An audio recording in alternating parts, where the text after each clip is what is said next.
zaboravila sam telefon, a u bašti se desilo čudo.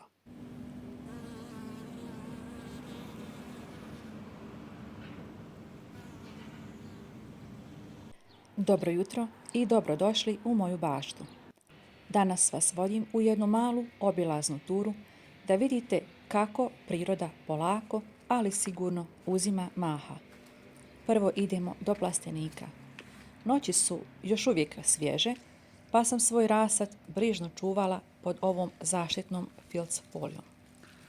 Inače, dok nisam imala plastenik, rasad sam sijala na prozorskim daskama u kući i okretala saksice svaki dan prema suncu da se ne bi istegle. Pogledajte, svuda po plasteniku se nalazi začinsko bilje i cvijeće koje štiti moju rasad. A svaki put kada sklonim filc, srce mi je puno kada vidim kako moje biljke napreduju. Ovaj rasad je naša budućnost. Plodovi kojima se nadamo ovog ljeta. Vidi se da im prija pažnja i ova zaštićena sredina. Kod mene u plasteniku, a i u bašti sve je planirano, a to znate vi koji me pratite već duže. Vidite, svuda okolo su moji vjerni čuvari. Neven, mirisni korijander, nana ili menta, nježna lavanda, kadifica. Poslije ćemo ubaciti još bosiljak, a kopar se već rasuo sam. Oni nisu tu samo za ukras. Lavanda i nana svojim mirisom zbunjuju nametnike, dok korijander i neven čuvaju zdravlje mladog rasada. Tu je ta mala zajednica u kojoj se svi međusobno pomažu i štite. A pogledajte ove moje posebne stanovnike. Ovdje, tu desno u uglu, pod zaštitom plastenika, nalazi se Pelin i Melisa. Pelin, on je tu kao pravi stražar. Njegov jak miris i gorčina su prirodna barijera koja tjera štetočine dalje od mog nježnog rasada. Sa druge strane imamo Melisu ili matičnjak. Njen limunski miris nije tu samo za moju dušu. Ona je tu da privuče pčele i oprašivače, donoseći život i pokret u ovaj prostor.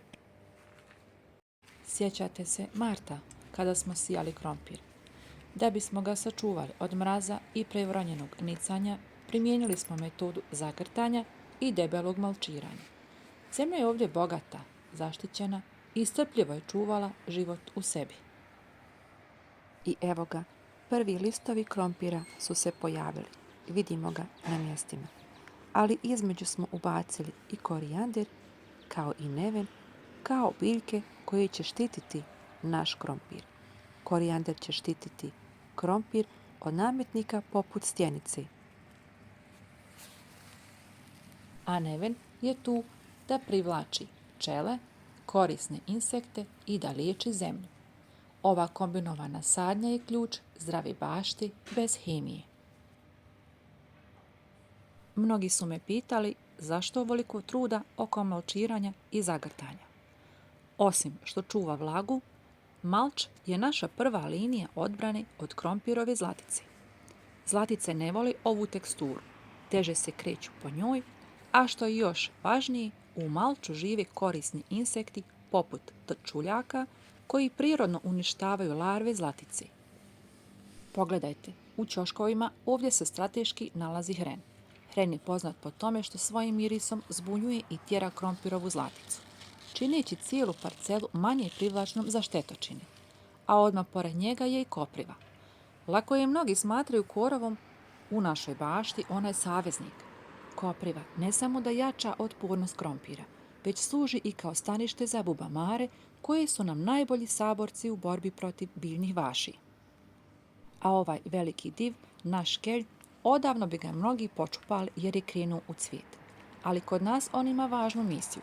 Ostavljamo ga za sjeme, ali dok čekamo mahune i sjeme, on radi za nas i privlači svojim žutim cvjetovima oprašivače. Vidite, ovaj dio krompira je već krenuo ranije i dokučilo ga je hladno vrijeme, zato je dobio ovu žutu boju. No krtole su pod zemljom i ništa im neće biti, nastavit će rast.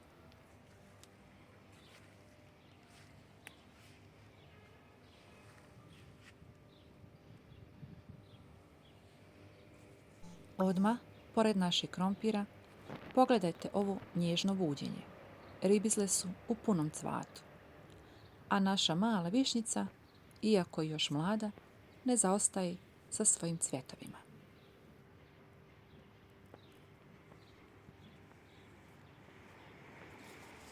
A ovaj prelijepi bršljan se toliko snažno privio uz svoju plitku da me je već skoro prerastao. Fascinantno je vidjeti s kojom snagom priroda osvaja prostor. U podnožju, u blagoj sjeni, smjestile su se melisa, koja već širi svoj limunski miris, i hajdučka trava, bez koje ne bismo mogli zamisliti organsku baštu. Ona popravlja kvalitet zemlje i pomaže susjednim biljkama da postanu otporniji na bolesti. A ovdje, u njihovom susjedstvu, počinje naš permamodel. Prvi nas pozdravlja srebrenac. On je posađen u jesen. A odmah uz njega krompir koji je također posađen u jesen, malčiran i sada nadograđen. Odmah do njega se nalazi bijeli luk. On je posađen između jagoda. Oni su ovdje dobili najbolje od oba svijeta. Zaštitu od ljekovitog bilja i društvo jagoda i krompira, a čuvaju u stvari jedni druge. A desno od našeg permamodela bašta se nastavlja u novom ritmu. Ovdje je luk koji smo posadili sada, u proljeće. On tek hvata svoj zamah. Pored luka, tu su i naši redovi mrkve. Luk i mrkva su stari prijatelji. Luk svojim mirisom tjera mrkvinu muhu, dok mrkva rahli zemlju za luk. To je ta tiha saradnja. A ovdje se još nalazi i stari peršun koji nas je hranio čitavu zimu. On je junački prezimio sve mrazeve i sada se sprema da ode u sjeme, a novi peršun smo već zasijali. Postavljanje jagoda i na ovu stranu osigurava nam da gdje god pogledamo imamo plodove koji dolaze. One su ovdje kao neka vrsta granice koja čuva vlagu i daje desnoj strani bašte poseban pitom izgled. I između ovih sadnica jagode dolazi bijeli luk. A sada idemo tamo gdje se rađa slatki dio naše bašte. Selimo se u gornji dio, u carstvo bobičastog voća. Pogledajte ovu snagu maline i kupine koje su već u punom zamahu. Šire svoje listiće i grane i najavljuju berbu koju svi jedva čekamo. Pogledajte ove žute cvjetove. Oni su potpuno jestivi i prepuni su vitamina. Imaju onaj blagi, slatkasti ukus kupusa i savršen su dodatak proljetnim salatama. Donosi svježinu koju ne možete kupiti u marketu. Osim što ih mi jedemo, ostavljamo ih s jasnim ciljem. Pravi su izvor hrane za naše oprašivače. Također, dopuštajući im da procvjetaju, mi zapravo popravljamo strukturu zemlje kroz njihov dubok korijen koji je radio cijelu zimu. Ribizle su već ukrašene svojim sitnim bisernim cvjetovima. Važno je imati ovu raznolikost. Maline, kupine i ribizle jedna uz drugu stvaraju prirodni zid koji privlači ptice i korisne insekte, održavajući našu baštu živu i zdravom. Prvi dio jutarnjih poslova je gotov. Plastenik je otvoren, rasad otkrivena, da udahne svjež proljetni zrak. Ali prije nego što krenemo u ozbiljne radove, vrijeme je za moj mir, uživanje i tišinu.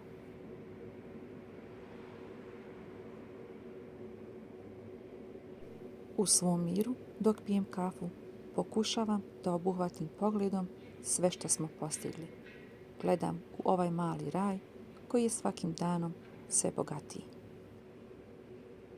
Društvo mi pravi moj vjerni pomoćnik, Micika.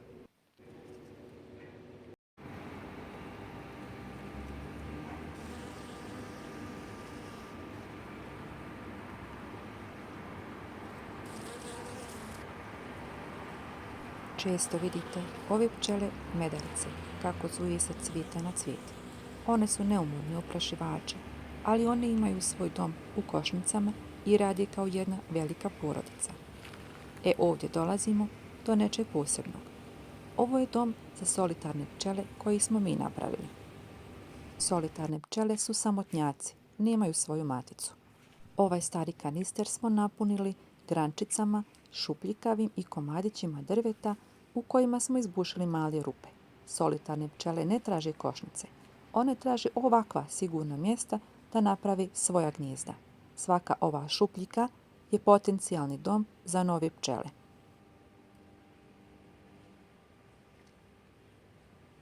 Bez ovakvih mjesta one u prirodi sve teže nalaze utočište. Samo jedna solitarna pčela opraši jednako koliko i 120 pčela medarica. U našu baštu dolaze razne ptice, poput kreja, sjenica, vrapčića, goluba, tako da i višak suncokreta je ostavljen tu da bi se one nahranile.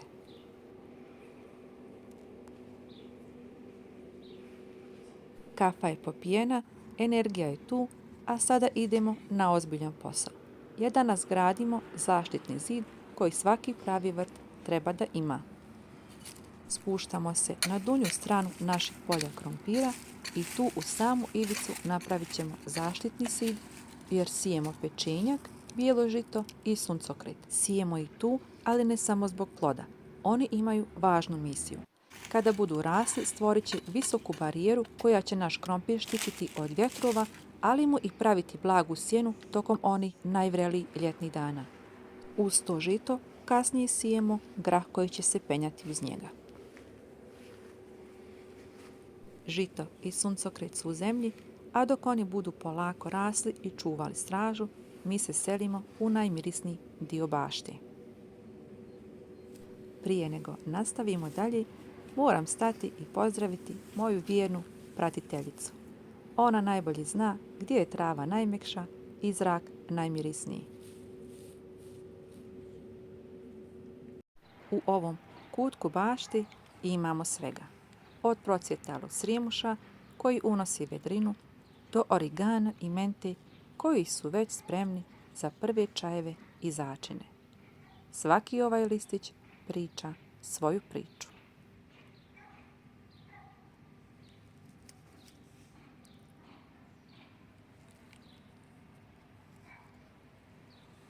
Hren je i u ovom dijelu bašte kao zaštita, ali iz razloga jer se mnogo širi, pa neka ga u ćošku. A ovo je prelijepa, zdrava aronija, spremna za proljetni rast. Prepuna pupova koji su skoro procvjetali. Čuvar memorije i najbolji prijatelj našim pečenjima, ruzmarin. A odmah pored njega nalazi se i drugo ljekovito i začinsko bilje. Origano, kada procvjeta, je medonosna biljka koju pčele i leptiri naprosto obožavaju, a također uz njega se nalazi i vlasac. Mala mara, gorki pelin, čuvarkuća. Svaka od ovih biljaka je detaljno opisana sa svojim receptima i načinom upotrebe na našem kanalu. Evo, imamo i divlju šumsku jagodu. Naravno, tu je i macina trava, kao i ljupčac. Mnogi ovu biljku znaju pod nazivom vegeta.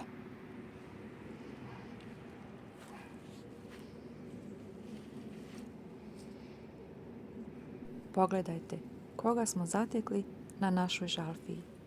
Malu bubamaru u punom sjaju.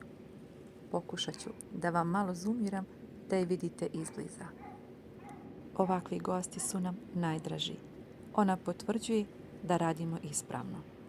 Bubamare su najbolji prirodni saveznik u borbi protiv lisni uši.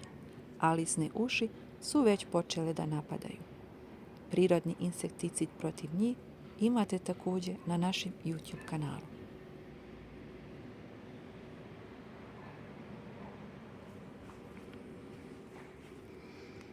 a u podnožju isprepletan plućnjak i melisa, origano i menta.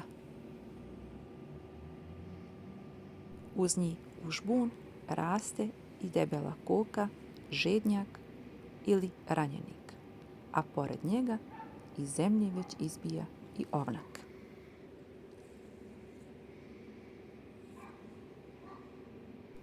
Rane kruške julke već su dobile svoje prve zamete.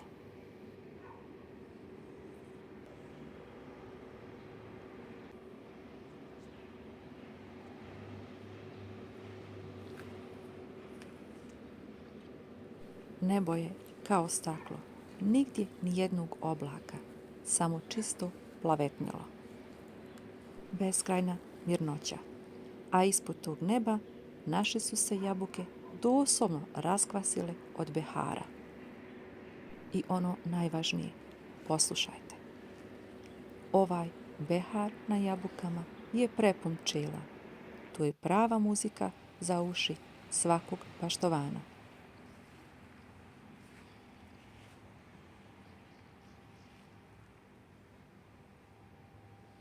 Dok pčele završavaju svoj posao gore na stablu u beharu, mi se spuštamo na zemlju u naš najšareniji kutak.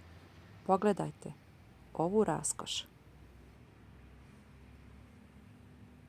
Hoste se tek bude i probijaju iz zemlje, dok su jagorčevine preživjele prve proljetne dane osunčane, a zatim ih je poklopio težak i mokar snijeg.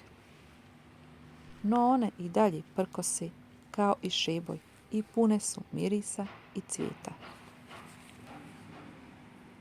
Ovdje imamo samo zasijani suncokret, jer gore na drvetu je bila hranilica za ptice preko zime i neke od prosutih sjemenki su iznikle.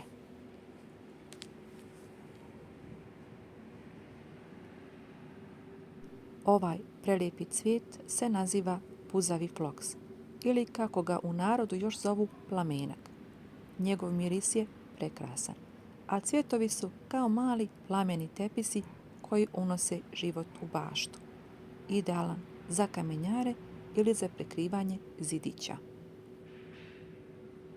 Njegov drug, mirisni karanfil, priprema svoje pupove za otvaranje cvjetova, dok šeboj trenutno krasi našu baštu. Možda niste znali, pa ću ponoviti, ali za svaku biljku koju ste danas vidjeli u mojoj bašti, od floksa preko žalfije do ovog djevojačkog srca, nalazi se poseban video s objašnjenjima na kanalu. Vidite kako ovi mali ružičasti cvjetovi savršeno vise kao da su nacrtani. A pored njih živi kontrast. Alpska bijela kamenica. Također jedan od prekrivača tla. Evo, divota i gladiole su počele da rastu. Jedva čekam njihove graciozne cvjetove, kao i od ovog ljepotana. I kako u bašti imamo smjenu kultura, tako isto imamo i u cvjetnjaku. Jedno cvijeće trenutno cvjeta i kada završi, poslije njega očekujemo nove i druge cvjetove i biljke. Ova trava je tu za našu Miciku. Ona voli da je gricka zbog njenog stomaka. Ta vlakna pomažu macama da izbace dlake koje progutaju dok se uređuju, a koje mogu napraviti problem u stomaku. Pogledajte ovu vrijednu radnicu. Uspjeli smo da je uhvatimo u pravom trenutku. Vidite li te zlatne bisere na njenim nogicama? To je polen. Ona je natovarena do vrha, skupljajući hranu za svoju košnicu.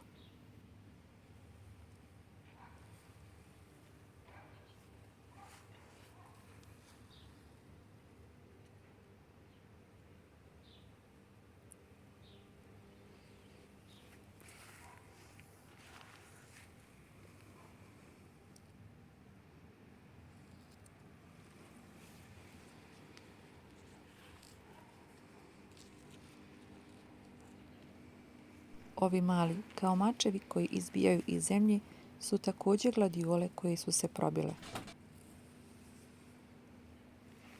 Pogledajte kako mi u dašku prirode iskorištavamo svaku stvar. Ove plastične flaše su dobile novi život. U njih smo uselili naše začinsko bilje, mladu zelenu salatu. Kao što možete vidjeti, tu je i dokaz da vam ne treba ogromna njiva da biste imali svježu hranu pod rukom.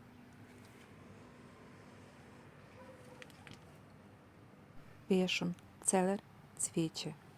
Ali vidite, ovdje smo jednostavno zaboli u jednu saksiju grančicu grožđa. I pogledajte, već se vidi mali stidljivi pup. Život se bori i pobjeđuje. Samo mu treba dati malo zemlje i ljubavi. Gladne oči su nahranjene ljepotom. Sada je vrijeme da nahranimo stomake jer djeca uskoro dolaze iz škole. Iz bašti smo nabrali prasu, listove cvekle, listove crne rotkve, začinsko bilje poput pješuna, mrkve, izblendali u blenderu, dodali mljeveno meso i začine i pržimo ćufte. Prelićemo ga sa vrhnjem za kuhanje, a posebno napraviti i pire krompir uz ovo. Poklopili smo, ostavili kratko da uvrije vrhnje i ćufte, a u međuvremenu smo napravili i pitu, neko iz ove vrilica, neko kajmakuša. Ovisno od podneblja, ali nije ni bitno, bitno da je ukusno. Naš ručak je gotov, a boga mi i ukusan, degustirano. A sada pospremimo. Iznesimo naš otpad u humusnu masu koju smo sami napravili.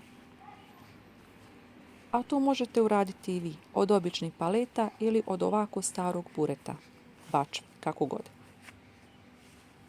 Sav kućni bio otpad odlažete tu i poslije imate vlastitu zemlju za rasad i za vaše cvijeće.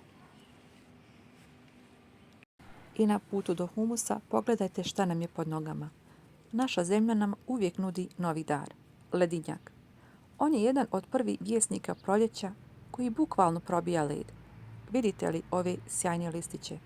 Oni su prepuni vitamina C. Ali oprezno. Ledinjak je ljekovit samo dok je mlad i dok ne procvjeta. I o tome smo pričali na našem kanalu. Usput sretosmo dva neobična čuvara. Oba su oni heroji naše bašte. Idu pravo prema ovom ljekovitom bilju. A znate li zašto? Oni su prirodni neprijatelji mnogih štetočina koji napadaju naše biljke. Oni su tihi čuvari.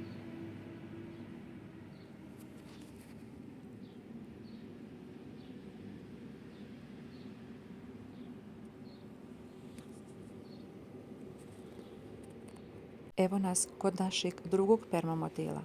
Kao što vidite, on sada izgleda potpuno drugačije.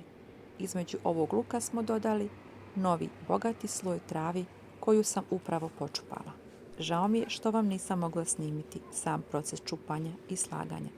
Telefon sam ostavila u kući jer sam se jednostavno prepustila radu. Ova trava će sada čuvati naš luk i krompir, držati vlagu i polako hraniti tlo. To je suština naše permakulture. A ovdje imamo zasijane biljke. Neki od njih su grašak, tu se nalazi i 2-3 reda mrkve. Sa desne strane također se opet nalazi grašak. Hren kao čuvar naše bašte, a ovdje vidite kako lijepo izbija špinat.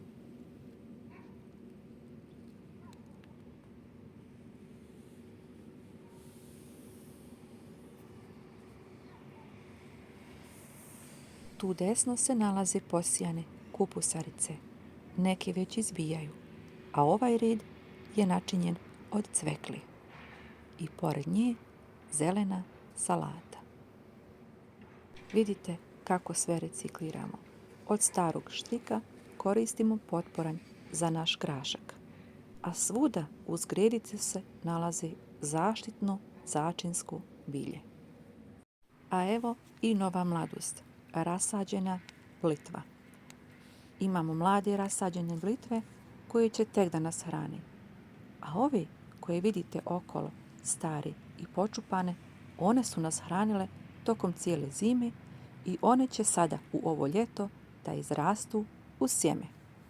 Ali do tada još uvijek nas hrane svojim mesnatim, ukusnim listovima.